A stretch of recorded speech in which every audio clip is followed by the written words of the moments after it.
ಅಲ್ಲಾಹನು ಆಜ್ಞಾಪಿಸುತ್ತಾನೆ, ವಲ್ವಾಲಿದಾತು ಯರ್ಲಿಯನ ಔಲಾದಹುನ್ನ ಹೌಲೈನಿ ಕಾಮಿಲೈನಿ. ತಾಯಂದಿರು ತಮ್ಮ ಮಕ್ಕಳಿಗೆ 2 ವರ್ಷ ಪೂರ್ತಿ ಹಾಲುಣಿಸಬೇಕು. ಇದು ತಾಯಿಯ ಮೇಲೆ ಮಗುವಿನ ಹಕ್ಕಾಗಿರುತ್ತದೆ. ಅದೇ ರೀತಿ ಇನ್ನು ಅದೆಷ್ಟೋ ಮಹಿಳೆಯರು ಗರ್ಭಧಾರಣೆ ಮತ್ತು ಹೆರಿಗೆಗಾಗಿ ಅಂಜುತ್ತಿದ್ದಾರೆ, ಅಥವಾ 1-2 ಮಕ್ಕಳನ್ನು ಹೆತ್ತರು ಅದನ್ನು ಸರಿಯಾಗಿ ಸಾಗಿಸಲು ಅವರು ಹಿಂಜರಿಯುತ್ತಿದ್ದಾರೆ. ಅದನ್ನು ಆಯಾಗಳಿಗೆ ಒಪ್ಪಿಸುತ್ತಾರೆ. ತಂದೆ ತಾಯಿಗಳಿಗೆ ಮಕ್ಕಳು ಒಂದು ವ್ಯಕ್ತಿತ್ವವಿರುವ ಅಸ್ತಿತ್ವವಾಗಿದ್ದಾರೆ, ಆದರೆ ಆಯಾಗಳಿಗೆ ಅದನ್ನು ಕೇವಲ ವಸ್ತುವಾಗಿದ್ದಾರೆ. ಅವರು ಕೇವಲ ತಮ್ಮ ಹಣದಾಸೆಯಿಂದ ಅವರನ್ನು ಪಾಲನೆ ಪೋಷಣೆ ಮಾಡುತ್ತಾರೆ. ಯಾಂತ್ರಿಕವಾಗಿ ಆ ಕೆಲಸವನ್ನು ಅವರು ನಿರ್ವಹಿಸುತ್ತಾರೆ. ಇದು ವಾಸ್ತವಿಕತೆಯಾಗಿದೆ. ಇದು ಮಕ್ಕಳ ಮೇಲೆ ದುಷ್ಪರಿಣಾಮ ಬೀರುವುದರಲ್ಲಿ ಯಾವುದೇ ಸಂಶಯವಿಲ್ಲ. ತಾಯ್ತನದ ಈ ನಿರ್ಲಕ್ಷ್ಯದಿಂದಾಗಿ ಇಂದು ಎಲ್ಲೆಡೆಯೂ ಇದರ ದುಷ್ಪರಿಣಾಮಗಳನ್ನು ನಾವು ಕಾಣುತ್ತಿದ್ದೇವೆ. ಪ್ರವಾಸ ಸಲ್ಲಲ್ಲಾಹು ಅಲೈಹಿ ವಸಲ್ಲಂ ಅವರು ಹೇಳುತ್ತಾರೆ, ಗರ್ಭಿಣಿ ಇರುವಾಗಲೂ ಅನಂತರ ಪರಿಪಾಲನಾ ಕಾಲದಲ್ಲಿಯೂ ವಿಶ್ವಾಸಿನಿಯಾದ ಮಾತೆಯು ಸೇವಾನಿರತ ಯೋಧನಿಗೆ ಸಮಾನ. ಆ ವೇಳೆಯಲ್ಲಿ ಆಕೆ ಮರಣ ಹೊಂದಿದರೆ ಆಕೆಗೆ ಹುತಾತ್ಮತೆಯ ಪ್ರತಿಫಲವಿದೆ. ಈ ಒಂದು ಸ್ವಾರ್ಥೆಯನ್ನು ನಮ್ಮ ಸಮುದಾಯದ ಮಹಿಳೆಯರು ಅರಿತಿದ್ದಾರೆ.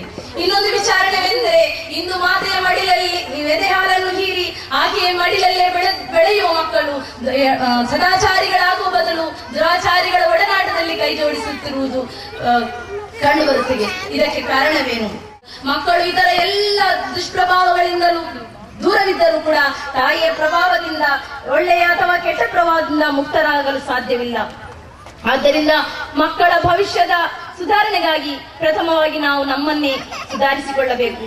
ನಾವು ದುರ್ಗುಣ ತೋರಿದರೆ, ಕೆಲಸದವರನ್ನು ಗದರಿಸಲು ಕೆಟ್ಟ ಮಾತುಗಳನ್ನು ಬಳಸಿದರೆ, ಬೈದಾಡುತ್ತಲಿದ್ದರೆ ಮಕ್ಕಳು ಆ ದುರ್ಗುಣಗಳೆಲ್ಲವನ್ನು ಅನುಕರಿಸುತ್ತಾರೆ. ಮುಂದೆ ಉತ್ತಮ ವ್ಯಕ್ತಿಗಳಾಗಿ ಬೇಕೆಂದು ಬಯಸುವ ಆ ಮಕ್ಕಳು ದುರ್ಗುಣಗಳಲ್ಲಿ ನಮ್ಮನ್ನು ಮೀರಿಸುವವರಾಗುತ್ತಾರೆ. ಆದ್ದರಿಂದ ತಾಯಂದಿರಾದ ನಾವು ನಮ್ಮ ಗುಣನೀತಿಗಳನ್ನು ಅಮೂಲಾಗ್ರವಾಗಿ ಬದಲಾಯಿಸಬೇಕು, ಉತ್ತಮಪಡಿಸಬೇಕು.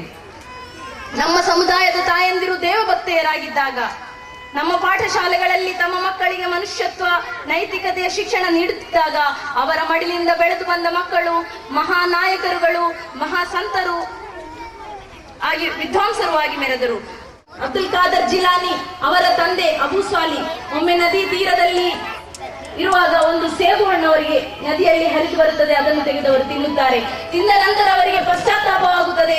ಯಾರದೋ ಮರದಿಂದ ಬೆಳೆದಂತಹ ಯಾರದೋ ಅಮಾನತನ್ನು ನಾನು ತಿಂದಿದ್ದೇನೆ ಎಂದು ಹೇಳಿ ಅವರು ಸೇಬು ಹಣ್ಣು ಬಂದಂತಹ ಸ್ಥಳಕ್ಕೆ ಸೇಬು ಹಣ್ಣಿನ ಮರವನ್ನು ಹುಡುಕುತ್ತಾ ಹೋಗುತ್ತಾರೆ.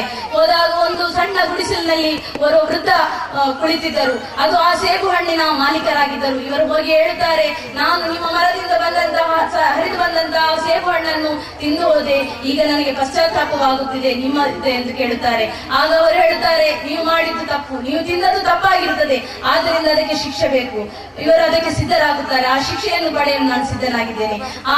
ಅದೇನೆಂದರೆ, ನನ್ನ ಮಗಳನ್ನು ನೀನು ಅದಕ್ಕೆ ಬದಲಾಗಿ ಮದುವೆಯಾಗಬೇಕು.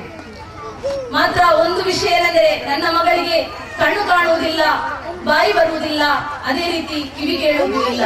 ಇವರು ಅದನ್ನು ಒಪ್ಪಿಕೊಳ್ಳುತ್ತಾರೆ. ಯಾಕೆಂದರೆ ತನ್ನ ತಪ್ಪಿಗೆ ತಕ್ಕ ಶಿಕ್ಷೆಯನ್ನು ಅವರು ಅದನ್ನು ಒಪ್ಪಿಕೊಳ್ಳುತ್ತಾರೆ. ಅನಂತರ ವಿವಾಹವಾದ ನಂತರ ಅವರು ನೋಡುತ್ತಾರೆ, ಅವರ ಪತ್ನಿ ಮಾತನಾಡುವಳಾಗಿದ್ದಳು, ಅವಳಿಗೆ ಕೇಳುತ್ತಿತ್ತು, ಅದೇ ರೀತಿ ಅವರಿಗೆ ಕಣ್ಣು ಕಾಣುತ್ತಿತ್ತು. ಇವರಿಗೆ ಆಶ್ಚರ್ಯ ಆಗುತ್ತದೆ. ಯಾಕೆಂದ್ರೆ ಆ ವೃದ್ಧ ಬಹಳ ಪ್ರಾಮಾಣಿಕ ಅಂತ ವೃದ್ಧ ತಂದೆಯು ಯಾಕೆ ಈ ರೀತಿ ಮಾಡಿದರೆಂದು ಅವರು ಹೋಗಿ ಮರಳಿ ಕೇಳುತ್ತಾರೆ, ನೀವು ಯಾಕೆ ಈ ರೀತಿ ಹೇಳಿದರು? ಅವರು ಹೇಳುತ್ತಾರೆ, ನನ್ನ ಮಗಳು ಇದುವರೆಗೂ ಏನನ್ನು ಕೆಟ್ಟದನ್ನು ಕೇಳಲಿಲ್ಲ, ಯಾವ ಕೆಟ್ಟದನ್ನು ನೋಡಲಿಲ್ಲ, ಯಾವ ಕೆಟ್ಟ ಮಾತನ್ನು ಆಡಲಿಲ್ಲ. ಇವೇ ನಾನು ಹೇಳಿರುವಂತದ್ದು. ಇಷ್ಟೊಂದು ಪ್ರಾಮಾಣಿಕವಾದಂತಹ ಸದ್ಗುಣ ಸಂಪನ್ನರಾದಂತಹ ತಂದೆ ತಾಯಿಗಳ ಮಡಿಲಲ್ಲಿ ಬೆಳೆದಂತಹ ಅಬ್ದುಲ್ ಖಾದರ್ ಜಿಲಾನಿ ಅವರು ಭವಿಷ್ಯದಲ್ಲಿ ಒಂದು ಮಹಾನ್ ಸಂತರಾಗಿ ಮಾರ್ಪಟ್ಟರು. ಇಂದು ಹೆಚ್ಚಿನ ತಂದೆ ತಾಯಿಯವರು ಆದ್ದರಿಂದ ಈ ನಿಟ್ಟಿನಲ್ಲಿ ನಾವು ಮಹಿಳೆಯರೇ, ತಾಯಂದಿರೇ, ನಾವು ನಮ್ಮ ಹೃದಯದ ಮೇಲೆ ಕೈ ಇಟ್ಟು ಆಲೋಚಿಸಬೇಕು. ನಾವು ಅವರ ಸ್ಥಾನಕ್ಕೆ ತಲುಪಿದ್ದೇವೆ, ನಾವು ಈ ಕೆಲಸವನ್ನು ಮಾಡಿದ್ದೇವೆ, ಅವರ ಒಂದು ಅಂಶವಾದರೂ ನಮ್ಮಲ್ಲಿ ಇಂತಹ ಗುಣ ಇದೆ ಎಂಬುದನ್ನು ನಾವು ಆಲೋಚಿಸಬೇಕಾಗಿದೆ. ನಮ್ಮ ಬಗ್ಗೆ ನಾವು ಆತ್ಮಾವಲೋಕನ ನಡೆಸಬೇಕಾಗಿದೆ. ನಮ್ಮ ಮಕ್ಕಳ ತರಬೇತಿಯಲ್ಲಿ ನಾವು ಈ ಕೆಲಸವನ್ನು ಮಾಡುತ್ತಿದ್ದೇವೆಯೋ, ಅಥವಾ ನಮ್ಮ ಮಕ್ಕಳು ಪುಂಡಪೋಖರಿಗಳಾಗುವ ಸ್ಥಿತಿಗೆ ತಲುಪಿದ್ದಾರೆ ಎಂಬ ಬಗ್ಗೆ ನಾವು ಆಲೋಚಿಸಬೇಕಾಗಿದೆ. ಆದ್ದರಿಂದ ಪ್ರತಿಯೊಬ್ಬ ಮಹಾನ್ ವ್ಯಕ್ತಿಗಳ ಹಿಂದೆ ಅವರ ತಾಯಿ ಪಾತ್ರ ಅತಿ ಮುಖ್ಯವಾಗಿರುವುದನ್ನು ಅವರ ಬಾಲ್ಯ ಜೀವನದ ಘಟನೆಗಳನ್ನು ನೋಡಿದಾಗ ನಮಗೆ ತಿಳಿದು ಬರುತ್ತದೆ. ಇವರ ತಾಯಂದಿರು ನಮಗೆ ಮಾದರಿಯಾಗಬೇಕು. ಇಂದು ಹೆಚ್ಚಿನ ಹೆತ್ತವರು ಅವರ ಕೆಟ್ಟದನ್ನು ನೋಡಲಿಲ್ಲ, ಯಾವ ಕೆಟ್ಟ ಮಾತನ್ನು ಆಡಲಿಲ್ಲ. ಇವೇ ನಾನು ಹೇಳಿರುವಂತದ್ದು. ಇಷ್ಟೊಂದು ಪ್ರಾಮಾಣಿಕವಾದಂತಹ ಸದ್ಗುಣ ಸಂಪನ್ನರಾದಂತಹ ತಂದೆ ತಾಯಿಗಳ ಮಡಿಲಲ್ಲಿ ಬೆಳೆದಂತಹ ಸರ್ ಅಬ್ದುಲ್ ಖಾದರ್ ಜೀಲಾನಿ ಅವರು ಭವಿಷ್ಯದಲ್ಲಿ ಒಂದು ಮಹಾನ್ ಸಂತರಾಗಿ ಮಾರ್ಪಟ್ಟರು. ಇಂದು ಹೆಚ್ಚಿನ ತಂದೆ ತಾಯಿಯವರು ಆದ್ದರಿಂದ ಈ ನಿಟ್ಟಿನಲ್ಲಿ ನಾವು ಮಹಿಳೆಯರೇ, ತಾಯಂದಿರೇ, ನಾವು ನಮ್ಮ ಹೃದಯದ ಮೇಲೆ ಕೈ ಇಟ್ಟು ಆಲೋಚಿಸಬೇಕು. ನಾವು ಅವರ ಸ್ಥಾನಕ್ಕೆ ತಲುಪಿದ್ದೇವೆ, ನಾವು ಈ ಕೆಲಸವನ್ನು ಮಾಡಿದ್ದೇವೆ, ಅವರ ಒಂದು ಅಂಶವಾದರೂ ನಮ್ಮಲ್ಲಿ ಇಂತಹ ಗುಣ ಇದೆ ಎಂಬುದನ್ನು ನಾವು ಆಲೋಚಿಸಬೇಕಾಗಿದೆ. ನಮ್ಮ ಬಗ್ಗೆ ನಾವು ಆತ್ಮಾವಲೋಕನ ನಡೆಸಬೇಕಾಗಿದೆ. ನಮ್ಮ ಮಕ್ಕಳ ತರಬೇತಿಯಲ್ಲಿ ನಾವು ಈ ಕೆಲಸವನ್ನು ಮಾಡುತ್ತಿದ್ದೇವೆಯೋ ಅಥವಾ ನಮ್ಮ ಮಕ್ಕಳು ಪುಂಡಪೋಖರಿಗಳಾಗುವ ಸ್ಥಿತಿಗೆ ತಲುಪಿದ್ದಾರೆ ಎಂಬ ಬಗ್ಗೆ ನಾವು ಆಲೋಚಿಸಬೇಕಾಗಿದೆ.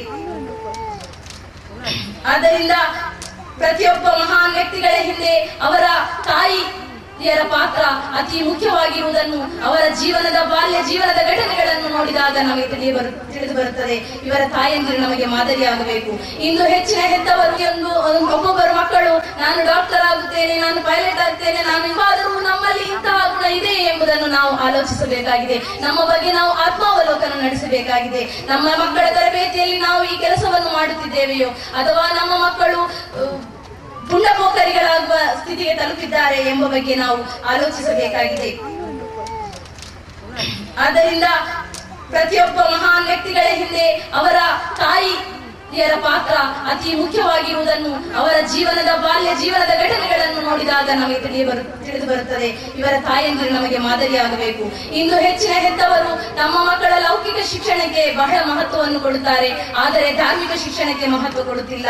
ನಮ್ಮ ಮಕ್ಕಳು ಡಾಕ್ಟರ್, ಇಂಜಿನಿಯರ್ ಆಗಬೇಕೆಂಬುದು ಪ್ರತಿಯೊಬ್ಬ ತಂದೆ ತಾಯಿಗಳಿಗೆ ಡಾಕ್ಟರ್, ಇಂಜಿನಿಯರ್ ಆಗಬೇಕೆಂದು ಬಯಸುವ ತಂದೆ ತಾಯಿಯರಿಗೆ ಕೊರತೆ ಇಲ್ಲ. ಹಾಗಾಗಬಾರದೆಂದು ಹೇಳುವಂತಿಲ್ಲ. ಇಂದು ಈ ಸಮಾಜದಲ್ಲಿ ವ್ಯಾಪಾರೀಕರಣಗೊಂಡಿರುವಂತಹ ಈ ಯುಗದಲ್ಲಿ Muslim doctor, Muslim engineer, Muslim ಟೀಚರ್ಗಳು ಇಂದು ಸಮಾಜಕ್ಕೆ ಅಗತ್ಯವಿದೆ. ಇದು ಸಮಾಜದ ಅತ್ಯಗತ್ಯ ಬೇಡಿಕೆಗಳಾಗಿವೆ. ಆದರೆ ಈ ರೀತಿಯಲ್ಲಿ ಯೋಚಿಸುವವರು ಯಾರಿದ್ದಾರೆ? ತಮ್ಮ ಮಕ್ಕಳು ಇತರ ಮಕ್ಕಳೊಂದಿಗೆ ಬೆರೆತು ಸಜ್ಜನರಾಗಿ ಬಯಸುವವರು ಎಷ್ಟು ತಂದೆ ತಾಯಿಗಳಿದ್ದಾರೆ ಮತ್ತು ಅದಕ್ಕಾಗಿ ಪ್ರಯತ್ನಿಸುವವರು ಎಷ್ಟು ಮಂದಿ ಇದ್ದಾರೆ? ಇನ್ನಾದರೂ ನಾವು ವಿವೇಚಿಸಿ ಕಾರ್ಯಪ್ರವೃತ್ತರಾಗಬೇಕು. ಧಾರ್ಮಿಕ ಶಿಕ್ಷಣದ ಪ್ರಭಾವವು ಎಷ್ಟು ಪರಿಣಾಮ ಬೀಳುತ್ತದೆ ಎಂಬುದನ್ನು ಕೆಲವು ವರ್ಷಗಳ ಹಿಂದೆ ನಡೆದಂತಹ ಒಂದು ಘಟನೆಯನ್ನು ನಾನು ಇಲ್ಲಿ ನೆನಪಿಸ ಬಯಸುತ್ತೇನೆ. ಲಂಡನ್ನ ಒಂದು ಶಾಲೆಯಲ್ಲಿ ಒಂದು ಅಧ್ಯಾಪಕರು ತನ್ನ ವಿದ್ಯಾರ್ಥಿಗಳಲ್ಲಿ ಕೇಳಿದರು, ನೀವು ಭವಿಷ್ಯದಲ್ಲಿ ಏನಾಗ ಬಯಸುತ್ತೀರಿ? ನಿಮ್ಮ ಗುರಿ ಏನು? ವಿದ್ಯಾಭ್ಯಾಸವನ್ನು ಮುಂದುವರಿಸಿಕೊಂಡ ನಿಮ್ಮ ಗುರಿ ಏನು? ಆಗ ಒಬ್ಬೊಬ್ಬರು ಮಕ್ಕಳು ನಾನು ಡಾಕ್ಟರ್ ಆಗುತ್ತೇನೆ, ನಾನು ಪೈಲಟ್ ಆಗ್ತೇನೆ, ನಾನು ಇಂಜಿನಿಯರ್ ಆಗ್ತೇನೆ ಎಂದು ಹೇಳುವಾಗ ಒಂದು ಮಗು ಎದ್ದು ನಿಂದು ಹೇಳುತ್ತದೆ, ನಾನು ಸಹಾಬಿ ಆಗುತ್ತೇನೆ. ಆ ತಂದೆಗೆ ಆಶ್ಚರ್ಯ ಆಗ್ತದೆ, ಅಧ್ಯಾಪಕರಿಗೆ ಆಶ್ಚರ್ಯ ಆಗ್ತದೆ. ಅಧ್ಯಾಪಕರು ಕೇಳುತ್ತಾರೆ, ಸಹಾಬಿ ಅಂದರೆ ಯಾರು? ಆ ಮಗು ಹೇಳ್ತಾನೆ, ನನ್ನ ತಾಯಿ ದಿನಾಲು ನನಗೆ ರಾತ್ರಿ ಮಲಗುವಾಗ ಪ್ರತಿನಿತ್ಯವೂ ಸಹಾಬಿಗಳ ಚರಿತ್ರೆಗಳನ್ನು ಹೇಳುತ್ತಾರೆ, ಆದ್ದರಿಂದ ನಾನು ಸಹಾಬಿಯಾಗ ಬಯಸುತ್ತೇನೆ. ಅವರಿಗೆ ನೀವು ನನ್ನ ತಂದೆಯಲ್ಲಿಯೇ ಕೇಳಿ ಎಂದು ಹೇಳುತ್ತಾರೆ. ಅನಂತರ ಅಧ್ಯಾಪಕರು ತಂದೆಗೆ ಫೋನ್ ಮಾಡಿ ಹೇಳುತ್ತಾರೆ, ನಿಮ್ಮ ಮಗು ಸಹಾಬಿಯಾಗ ಬಯಸುತ್ತೇನೆ ಎಂದು ಹೇಳುತ್ತಾರೆ. ಸಹಾಬಿ ಎಂದರೆ ಏನು? ನನಗೆ ಅದನ್ನು ಕೇಳುವ ಕುತೂಹಲವಿದೆ. ಹೀಗೆ ಅವರು ಹೇಳುತ್ತಾರೆ, ಇದು ಫೋನ್ ನಲ್ಲಿ ಮಾತನಾಡುವ ವಿಚಾರವಲ್ಲ, ನೀವು ನಮ್ಮ ಮನೆಗೆ ಬನ್ನಿ. ಒಂದು ದಿನ ಸಮಯಾವಕಾಶವನ್ನು ಪಡೆದು ಆ ಅಧ್ಯಾಪಕರು ಆ ವಿದ್ಯಾರ್ಥಿಯ ಮನೆಗೆ ಹೋಗಿ ಸಹಾಬಿಗಳ ಚರಿತ್ರೆಗಳನ್ನು ಕೇಳುತ್ತಿದ್ದಂತೆ ಅವರ ಕಣ್ಣುಗಳಲ್ಲಿ ಅಶ್ರುಧಾರ ಇಳಿಯುತ್ತದೆ. ಹೆತ್ತವರು ಸಾಧಿಸುವಷ್ಟು ಯಶಸ್ಸು ಇದರಿಂದ ಸಾಧಿಸಲು ಸಾಧ್ಯವಿಲ್ಲ. ಮಕ್ಕಳು 5-6 ವರ್ಷಗಳಲ್ಲಿ ಅನೇಕ ಪ್ರಶ್ನೆಗಳನ್ನು ಕೇಳುತ್ತಾರೆ. ಈ ವಯಸ್ಸು, ಇದನ್ನು ಇಂಪ್ರಿಂಟೇಜ್, ಮುದ್ರೆ ವಯಸ್ಸು ಎಂದು ಹೇಳುತ್ತಾರೆ. ಈ ವಯಸ್ಸಿನಲ್ಲಿ ಮಕ್ಕಳ ಮನಸ್ಸಿನಲ್ಲಿ ಯಾವ ವಿಚಾರಗಳು ಅಚ್ಚೊತ್ತಲ್ಪಡುತ್ತವೆ, ಮತ್ತೆಂದಿಗೂ ಆ ವಿಚಾರವು ಮರೆತು ಬಿಡುವುದಿಲ್ಲ. ನೀವೇ ಯೋಚಿಸಿ, ನಾವು ಚಿಕ್ಕಂದಿನಲ್ಲಿ ಆ ವಯಸ್ಸಿನಲ್ಲಿರುವ ಅನೇಕ ವಿಚಾರಗಳು ನಮಗೆ ಮರೆತು ಹೋಗುವುದಿಲ್ಲ, ಸದಾ ನೆನಪಿನಲ್ಲಿರುತ್ತದೆ. ಗಾಂಧೀಜಿ ಹೇಳುತ್ತಾರೆ, ಪ್ರಥಮ 5 ವರ್ಷಗಳಲ್ಲಿ ಏನೇನೋ ಕಲಿಯಲಿಕ್ಕಿಲ್ಲವೆಂಬ ತಪ್ಪು ಕಲ್ಪನೆಯಲ್ಲಿ, ಮೂಢನಂಬಿಕೆಗೆ ನಾವು ಗುರಿಯಾಗಿದ್ದೇವೆ. ಆದರೆ ಒಂದು ಮಗು ಪ್ರಥಮ 5 ವರ್ಷದಲ್ಲಿ ಗಳಿಸಿದ್ದು ಇನ್ನು ಅಲ್ಲಿಂದ ಮುಂದೆ ತನ್ನ ಜೀವಮಾನದಲ್ಲಿ ಎಂದಿಗೂ ಕಲಿಯುವುದಿಲ್ಲ. ಆದ್ದರಿಂದ ಜೀವನದ ಪ್ರಮುಖ ಘಟ್ಟದಲ್ಲಿ ಸಾಗಿ ಹೋಗುತ್ತಿರುವ ಆ ಮಕ್ಕಳೊಂದಿಗೆ ಜವಾಬ್ದಾರಿಯುತ ತಾಯಿಯಾಗಿ ಚಾರಿತ್ರ್ಯವನ್ನು ತಿದ್ದುವ ಶಿಲ್ಪಿಯಂತೆ ವರ್ತಿಸಬೇಕಾಗುತ್ತದೆ. ಇದಕ್ಕಾಗಿ ನಾವು ಹೊಡೆದು ಬಡಿದು ಅವರನ್ನು ತರಬೇತಿಗೊಳಿಸಬಾರದು. ಪ್ರವಾದಿ ಸಲ್ಲಲ್ಲಾಹು ಅಲೈಹಿ ವಸಲ್ಲಮರು ನಮಗೆ ಹೇಳುತ್ತಾರೆ, ಅಕ್ರಿಮು ಔಲಾದಕುಂ ಅದಬಕುಂ. ಮೊದಲು ಹೇಳಿದ್ರು, ನೀವು ನಿಮ್ಮ ಮಕ್ಕಳೊಂದಿಗೆ ವಾತ್ಸಲ್ಯದಿಂದ ವರ್ತಿಸಿ, ಅನಂತರ ನೀವು ಅವರನ್ನು ತರಬೇತುಗೊಳಿಸಿ. ಪ್ರವಾದಿ ಸಲ್ಲಲ್ಲಾಹು ಅಲೈಹಿ ವಸಲ್ಲಂ ಅವರ ಮಾದರಿಯೇ ನಮಗೆ ಉತ್ತಮವೆಂದಾದರೆ ನಾವು ಮಕ್ಕಳೊಡನೆ ಪ್ರೀತಿಯಿಂದ ವರ್ತಿಸಬೇಕು, ಪ್ರೀತಿಯಿಂದ ಅವರನ್ನು ತರಬೇತುಗೊಳಿಸಬೇಕು. ಒಂದು ವೇಳೆ ನಾವು ಮಕ್ಕಳೊಡನೆ ಪ್ರೀತಿಯಿಂದ ವರ್ತಿಸದಿದ್ದರೆ, ಅದಕ್ಕೆ ಅನ್ಯ ಮಾರ್ಗವನ್ನು ಸ್ವೀಕರಿಸಿದರೆ, ನಾವು ಮಕ್ಕಳಿಗೆ ಕಲಿಸುವುದು ಧರ್ಮವಲ್ಲದ ಬೇರೇನೋ ಆಗಬಹುದು. ಈ ಅರ್ಥದಲ್ಲಿ ನಾವು ಮಕ್ಕಳನ್ನು ದಂಡಿಸಲೇಬಾರದೆಂಬ ಇಸ್ಲಾಂ ಆ ಧೋರಣೆಯನ್ನು ಇಟ್ಟುಕೊಂಡಿಲ್ಲ. ಬದಲಾಗಿ ಅನಿವಾರ್ಯ ಸಂದರ್ಭಗಳಲ್ಲಿ ಹೊಡೆಯಲು ಕೂಡ ಇಸ್ಲಾಂ ಅನುಮತಿ ನೀಡುತ್ತದೆ. ಪ್ರವಾದಿ ಸಲ್ಲಲ್ಲಾಹು ಅಲೈಹಿ ವಸಲ್ಲಂ ಅವರು ಹೇಳುತ್ತಾರೆ, ನಿಮ್ಮ ಮಕ್ಕಳು 7 ವರ್ಷ ಪ್ರಾಯವಾಗುವಾಗ ಅವರಿಗೆ ನಮಾಜ್ನ ಅಭ್ಯಾಸ ಬೆಳೆಸಿ. ಇನ್ನು ಅವರು 10 ವರ್ಷವಾದವರಾದಾಗ ನಮಾಜ್ನ ಬಗ್ಗೆ ನಿರ್ಲಕ್ಷ್ಯ ತೋರಿದರೆ ಅವರಿಗೆ ಹೊಡೆಯಿರಿ. ಆದರೆ ಆ ಹೊಡೆತವು ಅದು ಮಿತಿ ಮೀರಬಾರದು. ಕೇವಲ ಆ ಹೊಡೆತವು ಆ ಮಕ್ಕಳಿಗೆ ಮೇಲೆ ಯಾವ ಪರಿಣಾಮ ಬೀರಬೇಕೆಂದರೆ, ಒಂದು ವೇಳೆ ನಾನು ಅಲ್ಲಾಹನಿಗಾಗಿ ನಮಾಜ್ ಮಾಡದಿದ್ದರೆ ನಮ್ಮ ತಂದೆ ತಾಯಿಯಂದ್ರೆ ನಮ್ಮನ್ನು ಪ್ರೀತಿಸಲಾರರು ಎಂಬ ಆ ಒಂದು ಭಾವನೆ ಮಕ್ಕಳಲ್ಲಿ ಹುಟ್ಟುವಂತಹ ರೀತಿಯ ಹೊಡೆತವಾಗಿರಬೇಕೇ ವಿನಃ ಅದು ಅವರ ಮನಸ್ಸನ್ನು ಘಾಸಿಗೊಳಿಸುವಂತಹ ಹೊಡೆತವಾಗಿರಬಾರದು. ಒಂದು ವೇಳೆ ಮಗುವು ಮಾತಾಪಿತರ ನಿರ್ಲಕ್ಷ್ಯದಿಂದ ದೇವಧಿಕಾರಿಯಾಗಿ ಬೆಳೆದರೆ ಅಂತ್ಯ ದಿನದಲ್ಲಿ ಅಲ್ಲಾಹನು ಆ ಬಗ್ಗೆ ಅವರನ್ನು ಪ್ರಶ್ನಿಸುವನು. ಪ್ರವಾದಿ ಸಲ್ಲಲ್ಲಾಹು ಅಲೈಹಿ ವಸಲ್ಲಂ ಅವರು ನಮ್ಮನ್ನು ಎಚ್ಚರಿಸುತ್ತಾರೆ, ಕರ್ತವ್ಯಚ್ಯುತಿ ಮಾಡುವ ಹಾಗೂ ತಮ್ಮ ಮಕ್ಕಳ ವಿದ್ಯಾಭ್ಯಾಸವನ್ನು ಕಡೆಗಣಿಸುವ ಮಾತಾಪಿತರಿಗೆ ಅಲ್ಲಾಹನ ಶಾಪವಿದೆ. ಮತ್ತು ಮಕ್ಕಳನ್ನು ಸನ್ಮಾರ್ಗದೊಡೆಗೆಯುವ ಹಾಗೂ ಉತ್ತಮ ವಿದ್ಯಾಭ್ಯಾಸ ನೀಡುವ ತಂದೆ ತಾಯಂದಿರ ಮೇಲೆ ಅಲ್ಲಾಹನ ಅನುಗ್ರಹವಿದೆ. ಆದ್ದರಿಂದಲೇ ಅಲ್ಲಾಹನು ನಮ್ಮನ್ನು ಎಚ್ಚರಿಸುತ್ತಾನೆ. ನಾನು ಪ್ರಾರಂಭದಲ್ಲಿ ಓದಿರುವಂತಹ ಆಯತ್, ಯಾ ಅಯ್ಯುಹಲ್ಲದೀನ ಆಮನು ಲಾ ತುಲ್ಹಿಕುಂ ಅಮ್ವಾಲುಕುಂ ವಲಾ ಔಲಾದುಕುಂ ಅನ್ ದಿಕ್ರಿಲ್ಲಾಹ್. ಓ ಸತ್ಯ ವಿಶ್ವಾಸಿಗಳೇ, ನಿಮ್ಮ ಸಂಪತ್ತು ನಿಮ್ಮ ಸಂತಾನಗಳು ನಿಮ್ಮನ್ನು ಅಲ್ಲಾಹನ ಸ್ಮರಣೆಯಿಂದ ಅಲಕ್ಷ್ಯಗೊಳಿಸದಿರಲಿ. ವಮನ್ ಯಫಲ್ ಫೌಲಾಯಿಕ ಹುಮಲ್ ಖಾಸಿರೂನ್. ಯಾರು ಹಾಗೆ ಮಾಡುತ್ತಾರೋ ಅವರೇ ನಷ್ಟಕಾರಿಗಳು. ಇಹಲೋಕದಲ್ಲಿಯೂ ಅಂತಹ ದುರಾಚಾರಿ ಮಕ್ಕಳನ್ನು ಪಡೆದು ಅವರು ನಷ್ಟಕ್ಕೊಳಗಾಗುವರು. ನಾಳೆ ಪರಲೋಕದಲ್ಲಿಯೂ ಅವರ ಸ್ಥಿತಿ ಗಂಭೀರವಾಗಿರುವುದು. ಏಕೆಂದರೆ ನಾಳೆ ಅಲ್ಲಾಹನ ಮುಂದೆ ನರಕಕ್ಕೆ ಒಯ್ಯಲಿರುವ ಆ ಮಕ್ಕಳು ಅಲ್ಲಾಹನ ಮುಂದೆ ತನ್ನ ತಂದೆ ತಾಯಿಗಳನ್ನು ತೋರಿಸಿ ಹೇಳುವರು, ಅಲ್ಲಾಹನೇ, ಈ ಸ್ಥಾನಕ್ಕೆ, ಈ ದುರಾಚಾರಿ ಸ್ಥಾನಕ್ಕೆ ನಾನು ತಲುಪಲು ಕಾರಣ ಈ ನನ್ನ ತಂದೆ ತಾಯಿಗಳಾಗಿದ್ದಾರೆ.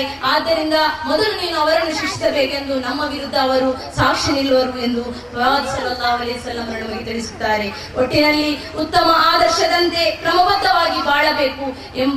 ಈ ವಿಷಯದಲ್ಲಿ ಮನೋಚಿಂತನೆ ಮಾತೆಯರಲ್ಲಿ ಅಂಕುರಿಸಬೇಕು. ಈ ಎಲ್ಲಾ ಪವಿತ್ರ ಕಾರ್ಯಗಳ ಹೊಣೆಗಾರಿಕೆಯನ್ನು ಮಾತೆಯರು ವಹಿಸಿಕೊಳ್ಳಬೇಕು. ಮಕ್ಕಳ ಮೇಲ್ಮೆಯನ್ನು ಸಾಧಿಸಿ ದೇವಭಕ್ತಿಯಿಂದ ಕೂಡಿದ ಪ್ರಾಮಾಣಿಕ ಜನಾಂಗವನ್ನು ರೂಪಿಸುವುದು ಇಂದಿನ ಮಾತೆಯರ ಹೊಣೆಗಾರಿಕೆಯಾಗಿದೆ. ಈ ನವಪೀಳಿಗೆ ಹಸ್ತಗಳಲ್ಲಿಯೇ ಸಮುದಾಯದ ಹಾಗೂ ದೇಶದ ಭಾಗ್ಯೋದಯ ಅಡಕವಾಗಿದೆ. ಅದರ ಶಂಕುಸ್ಥಾಪಕರು ತಾವೆಂಬುದನ್ನು ಯಾವ ಮಾತೆಯರು ಮರೆಯಬಾರದು. ಆಗಲೇ ತೊಟ್ಟಿಲು ತೂಗುವ ಕೈ ಮನೆಯೊಳಗೆದ್ದು ವಿಶ್ವವನ್ನು ಕೂಗಿದಂತಾಗುವುದು ಎಂಬ ಗಾದ ಮಾತು ನಿಜವಾಗುವುದು. ಅಲ್ಲಾಹನು ನಮ್ಮೆಲ್ಲರನ್ನು ಅನುಗ್ರಹಿಸಲಿ.